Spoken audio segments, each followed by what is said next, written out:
Welcome to Prema's மதுரம். இன்றைக்கி நம்ம சட்டுன்னு ஒரு இன்ஸ்டண்ட்டாக ஒரு பிரியாணி பண்ணிடலாம்.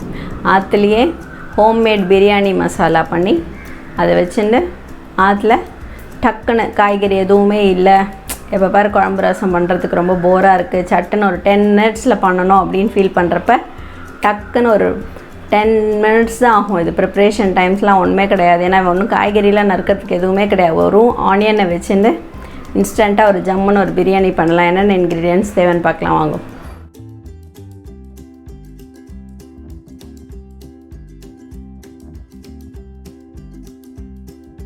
இன்றைக்கி நம்ம இன்ஸ்டன்ட் பிரியாணி பண்ண போகிறோம்.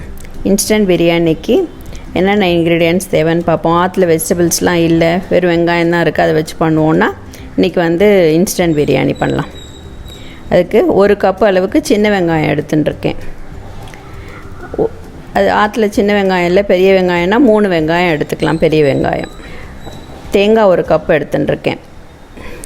கொத்தமல்லி கார்னிஷிங்க்கு எடுத்துட்டுருக்கேன். இப்போ அரைக்கிறதுக்கு 1 ஸ்பூன் அளவுக்கு தனியா எடுத்துட்டுருக்கேன். 1/2 ஸ்பூன் அளவுக்கு பெருஞ்சீரகம் எடுத்துட்டுருக்கேன். இஞ்சி கொஞ்சம் எடுத்துட்டுருக்கேன். அப்புறம் ஒரு 6 பல் அளவுக்கு பூண்டு எடுத்துட்டுருக்கேன். கேஷ்யூ ஒரு 5-6 கேஷ்யூ, 2 பச்சை மிளகா, 3 வத்த மிளகா எடுத்துட்டுருக்கேன். ஒரு சின்ன பீஸ் ஆஃப் பட்டை எடுத்துட்டுருக்கேன். இதெல்லாம் தாளிக்கிறதுக்கு பே லீஃப் கொஞ்சம், கிராம்பு, பட்டை, ஏலக்காய், அப்புறம் ஸ்டார், இதெல்லாம் தாளிக்கிறதுக்காக எடுத்துட்டுருக்கேன். அப்புறம் 2.5 அழாக்கு அளவுக்கு நான் அரிசி நனைச்சி வச்சுருக்கேன். நான் ஒரு 10 நிமிஷம் 15 நிமிஷம் ஊற வச்சுருக்கேன். இப்போ எல்லாத்தையும் நம்ம அரைச்சிப்போம். பச்சையாகவே வெங்காயம், தேங்காய், அப்புறம் பெருஞ்சீரகம், தனியா, இஞ்சி, பச்சை மிளகா, இது எல்லாத்தையும் மிக்சியில் பச்சையாகவே அரைச்சிடணும்.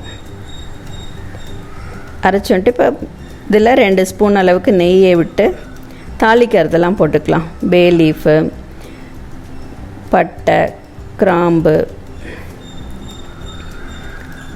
ஏலக்காய், ஸ்டார் எல்லாத்தையும் போட்டு ஒரு 2 மினிட்ஸ் இப்படி நல்லா 2 மினிட்ஸ் வதக்கிப்போம். அதுக்கப்புறம் அரைச்ச விழுதை போட்டு அந்த அரைச்ச விழுதோட பச்சை வாசனை போகிற அளவுக்கு ஒரு 5 மினிட்ஸ் நல்லா வதக்கிப்போம். பச்சை வாசனை போனோடனே இப்போ நான் 2.5 கப்புங்கனால பிரியாணிங்கிறப்ப நம்ம கொஞ்சம் தான் இது தண்ணி விடுவோம். ஸோ 1 கப்புக்கு 2 கப்பு தண்ணிங்கிறங்கில் நான் 2.5 அழாக்குக்கு 5 கப்பு மெஷர்மெண்ட்டில் தண்ணி இது பண்ணியிருக்கேன். ஸோ இப்போ அரிசி போட்டுன்ட்டோம். அந்த அரிசியை நல்லா இதோட மிக்ஸ் பண்ணிவிடுவோம். நல்லா ஒரு 2 மினிட்ஸ் நல்லா இதோட மிங்கிள் ஆகிற அளவுக்கு இது கலந்துப்போம். இப்போ 2 கப்பு தண்ணிங்கிறாங்கில் 5 கப்பு தண்ணி விட்டுருக்கேன். நான் 2.5 அழாக்கு எடுத்துட்டது. நான் மஞ்சப்பொடி போட்டிருக்கேன்.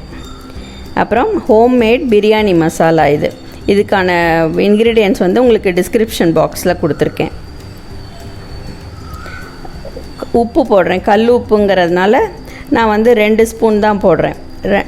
சால்ட்டுன்னா 2.5 அழாக்குன்னா 2.5 ஸ்பூன் போடணும். நான் கல் உப்புங்கனால 2 ஸ்பூன் போட்டிருக்கேன்.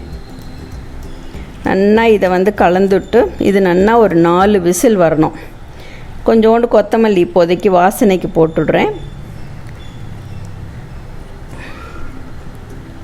இது நல்லா 3 to 4 விசில்ஸ் நம்ம அணைச்சிவிட்டு நம்ம திறந்து காமிக்கிறேன். இப்போ பாருங்க, சூப்பராக வந்திருக்கு பாருங்க. வாசனையும் கிளாஸாக இருக்குது. நல்லா உதிராக வந்திருக்கு. பொழப்பலான்னு வந்திருக்கு பாருங்க, ஜம்முன்னு.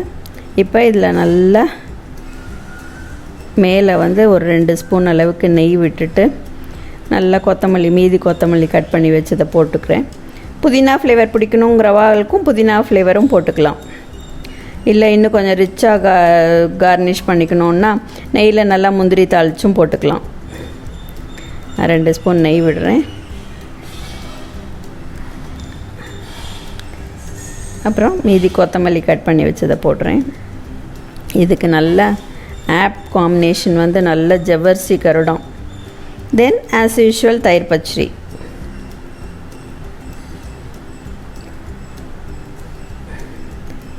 நான் உங்களுக்கு சர்வ் பண்ணி காமிக்கிறேன்.